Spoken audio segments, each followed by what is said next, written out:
Hello guys, welcome to the civil Gyan city channel.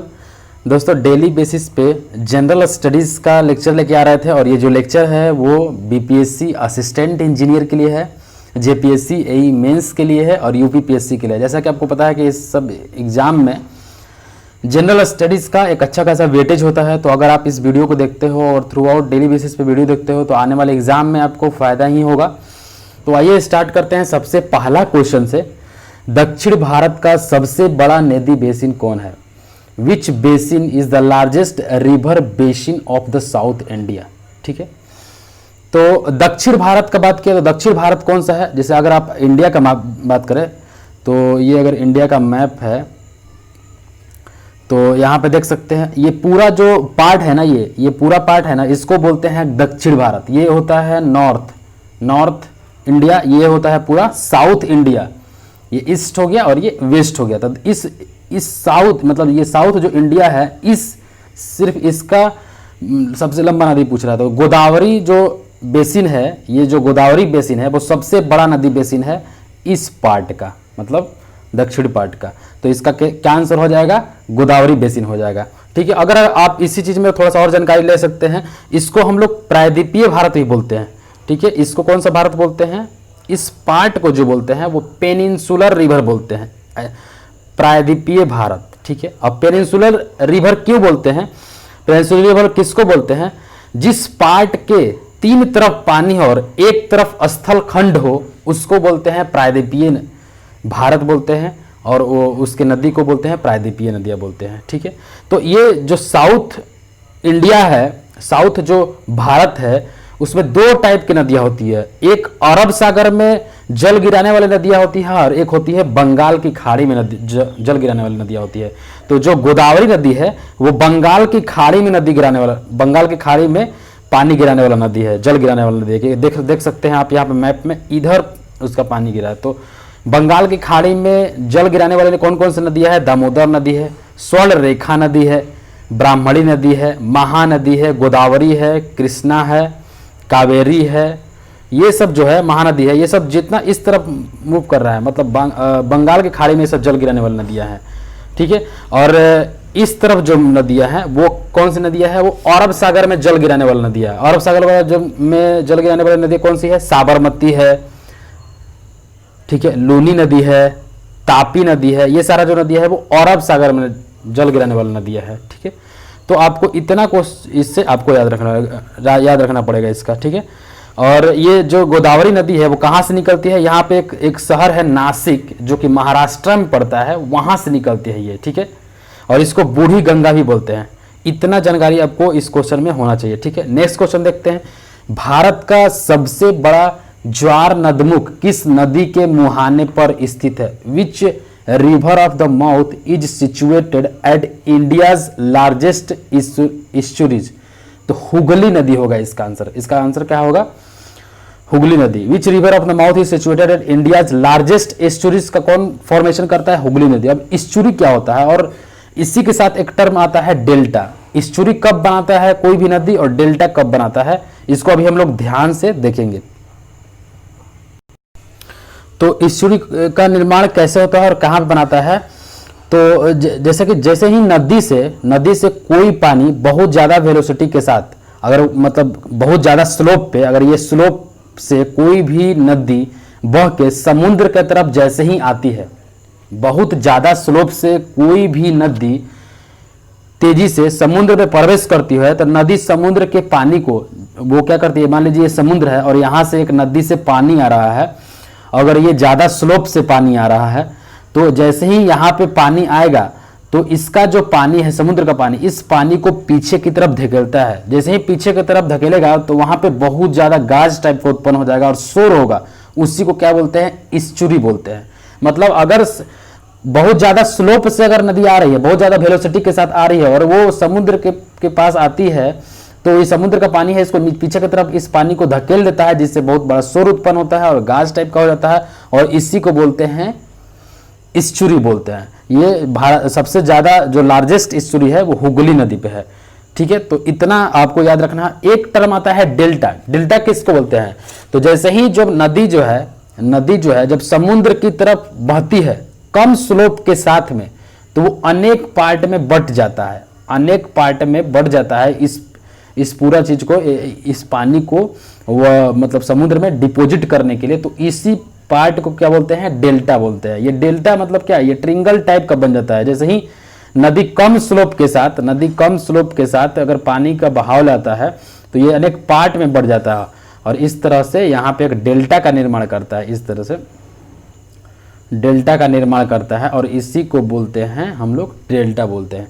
तो इतना जानकारी आपको इस क्वेश्चन से होना चाहिए। नेक्स्ट क्वेश्चन, दमन और दीव को कौन सी खाड़ी अलग करती है? विच बे सेपरेट्स दमन एंड दीव? तो ये कौन सा खाड़ी होगा? खंभात की खाड़ी जो है वो दमन और दीव को अलग करती है, खंभात की खाड़ी होता है। दमन जो है भारत में गुजरात के पास स्थित दमन और दीव देश का दूसरा सबसे छोटा केंद्र शासित प्रदेश है। जो दमन और दीव है वो केंद्र शासित दूसरा सबसे छोटा केंद्र शासित प्रदेश है। पहला सबसे छोटा कौन सा है? लक्षद्वीप जो है वो सबसे छोटा केंद्र शासित प्रदेश है। इसके बाद है दमन और दीव, तो ये गुजरात में होता है, ठीक है। और इसको कौन सी खाड़ी अलग करती है? तो इसको खंभात की खाड़ी अलग करती है, ठीक है। तो इतना जानकारी आपको इस क्वेश्चन से होना चाहिए। यहाँ पे और देख भी सकते हैं, ठीक है।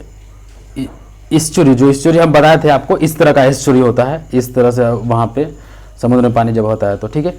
नेक्स्ट क्वेश्चन, विश्व में सबसे अधिक सहकारी संस्थाएं किस देश में स्थित है? Which country has the most cooperative institution in the world? तो इसका आंसर हो जाएगा भारत में सबसे अधिक सहकारी संस्थाएं स्थित है। The next question is, who was appointed as the constitutional adviser to the constituent assembly? संविधान सभा के संवैधानिक सलाहकार पद पर किसको नियुक्त किया गया था? तो इसका आंसर जो हो जाएगा वो श्री बी एन राव को संविधान सभा के संवैधानिक सलाहकार के पद पर नियुक्त किया गया था। Next question, who organize the first bhakti movement? प्रथम भक्ति आंदोलन का आयोजन किसने किया था? तो इसका आंसर हो जाएगा दोस्तों रामानुजाचार्य जो है वो प्रथम भक्ति आंदोलन का आयोजन किया था। रामानुजाचार्य, इसको इंग्लिश में भी आप लिख सकते हो इस टाइप का। इसका हम यहाँ पे आंसर मतलब पूरा इंग्लिश में इसलिए लिखे हो कि रामानुजाचार्य ये नाम है, तो इंग्लिश में भी वही नाम होगा और हिंदी में भी वही नाम होगा। यहाँ पे जो भी चीज़ लिखा हुआ है ये सब नाम है, इसलिए इंग्लिश और हिंदी कुछ वैसा डिफरेंस नहीं है। श्री बी एन राव, इसका इंग्लिश में भी वही लिखेंगे SHREE, Shri B N Rao, तो उतना आप कर सकते हैं, उतना उसमें कोई दिक्कत नहीं। दोस्तों अभी तक आपने लाइक नहीं किया हुआ वीडियो को तो लाइक कर लीजिए। अगर आपको वीडियो थोड़ा सा भी अच्छा लगता है तो प्लीज़ लाइक करें। अगर चैनल पर फर्स्ट है तो सब्सक्राइब कर लीजिए। नेक्स्ट क्वेश्चन, कर्नाटक युद्ध किसके किसके बीच में हुआ था? Between whom did the Karnataka war takes place? तो अंग्रेज और फ्रांसीसी के बीच में कर्नाटक युद्ध हुआ था, ठीक है। तो इसका आंसर हो जाएगा अंग्रेज और फ्रांसीसी। नेक्स्ट क्वेश्चन, केंद्र और राज्यों के मध्य करों का विभाजन कौन करता है? Who divides the tax between the centre and the state? तो वित्त आयोग जो है वो केंद्र और राज्यों के मध्य करों का विभाजन करता है, तो वित्त आयोग इसका आंसर हो जाएगा। नेक्स्ट क्वेश्चन, भारत की सबसे लंबी स्थलीय सीमा किस देश के साथ है? तो भारत की जो सबसे लंबी स्थलीय सीमा है वो बांग्लादेश के साथ है। Which country has the longest terrestrial border with India? तो बांग्लादेश का सबसे लंबा स्थलीय सीमा है। अब आपको एक क्वेश्चन का आंसर कमेंट बॉक्स में देना है कि भारत के साथ स्थल सीमा, भारत कितने देशों के साथ स्थल पर सीमा बनाता है, स्थलीय सीमा कितने देशों के साथ बनाता है? तो इसका आंसर आपको कमेंट बॉक्स में लिखना है और कौन कौन सा वो देश है ये भी लिखना है, ठीक है। तो ये आंसर आपको कमेंट में जैसे ही आप लिखते हैं तो आपको बहुत सारा चीज़ याद हो जाता है, तो इसलिए आप प्लीज़ लिखिए, इसमें कमेंट में लिखिए। और उसके पहले हम एक क्वेश्चन आपको दिए थे कि तमिलनाडु के जो चीफ मिनिस्टर है वो कौन है? तो उसका आंसर होगा के पालन स्वामी, और उसके राज्यपाल कौन है? तो बनवारी लाल पुरोहित है, ठीक है। नेक्स्ट क्वेश्चन, मौलिक अधिकार का विकास सर्वप्रथम किस देश में हुआ था? Which country was the first to develop fundamental rights? तो ब्रिटेन में सबसे पहले मौलिक अधिकार का विकास सर्वप्रथम हुआ था। ये सब बहुत ही इंपॉर्टेंट क्वेश्चन है, इस टाइप का क्वेश्चन आया हुआ एग्जाम में बहुत बार, तो आप याद रखिएगा। The temple of Ayodhya is situated on the bank of which river? तो सरयू नदी, इसको हम इंग्लिश में भी यही लिखेंगे SARU, सरयू रिवर लिखेंगे, तो आप इतना कर सकते हैं। Next question, who was the president of cabinet mission? Cabinet mission के अध्यक्ष कौन थे? तो लॉर्ड पैट्रिक लॉरेंस जो है वो कैबिनेट मिशन के अध्यक्ष थे।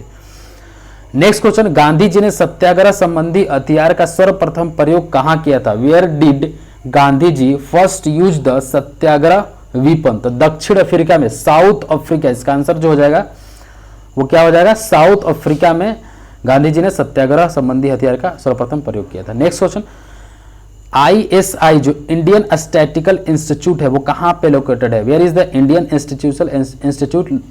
Indian statistical institute located? तो कोलकाता इसका आंसर हो जाएगा, तो इसका आंसर हो जाएगा कोलकाता। नेक्स्ट क्वेश्चन, विश्व में वृक्ष रहित घास का मैदान क्या कहलाता है? What is the treeless grassland in the world called? तो सवाना जो है वो घास रहित घास का, वृक्ष रहित घास का मैदान कहलाता है। नेक्स्ट क्वेश्चन, विश्व का सर्वाधिक जनसंख्या घनत्व वाला देश कौन सा है? तो मकाऊ एशिया है। विश्व का सर्वाधिक जनसंख्या घनत्व वाला देश कौन सा है? मकाऊ है, जो कि एशिया में है। नेक्स्ट क्वेश्चन, सर्वप्रथम राष्ट्रगान को किस अधिवेशन में गाया गया था? तो सबसे पहले जो है वो राष्ट्रगान को कोलकाता अधिवेशन में गाया गया था। तो ये क्वेश्चन भी बहुत इंपॉर्टेंट है। Next question, who was the creator of world globe? मतलब विश्व ग्लोब जो है उसका निर्माता कौन थे? तो मार्टिन बहम जो है वो विश्व ग्लोब के निर्माता थे। इतना आपको याद रखना होगा इस क्वेश्चन में।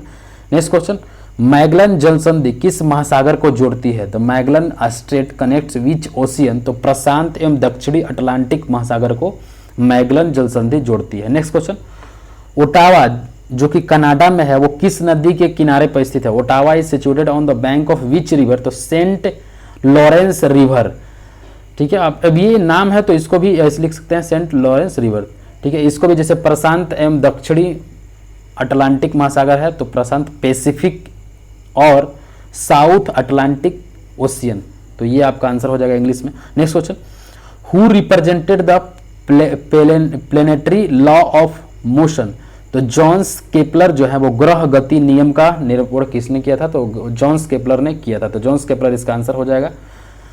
गर्दन में कशेरुकी की संख्या कितनी होती है? What is the number of vertebrae in the neck? तो 7 हो जाएगा। गर्दन में कशेरुकी की संख्या कितनी होती है? 7 होती है। रक्त के प्रवाह को रोकने के लिए किसका प्रयोग किया जाता है?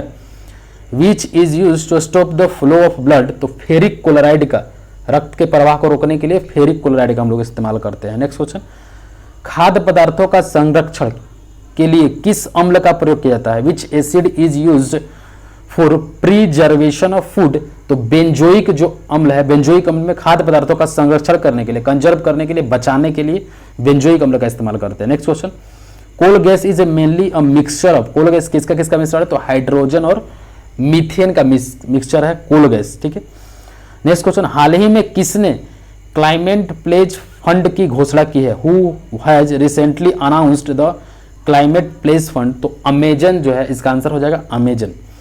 Next question, which bank has recently announced the introduction of video KYC? Video KYC शुरू करने की घोषणा किस बैंक ने की? तो ICICI बैंक ने किया हुआ है। तो आपको ICICI बैंक याद रखना है। नेक्स्ट क्वेश्चन, हाल ही में देविका और पुणेजा ब्रिज का उद्घाटन कहाँ किया गया है? Where was Devika and Puneja bridge has been inaugurated recently? तो जम्मू कश्मीर में देविका और पुणेजा ब्रिज का उद्घाटन किया गया है। ठीक है, तो यहाँ पे ये पूरा क्वेश्चन कंप्लीट होता है। तो आप यहाँ पे देख सकते हैं। दोस्तों, अभी तक आपने सिविल ज्ञान सिटी चैनल को सब्सक्राइब नहीं किया हो तो सब्सक्राइब कर लीजिए, अपने फ्रेंड्स के बीच में शेयर कर लीजिए। Thank you for watching this video. Have a nice day.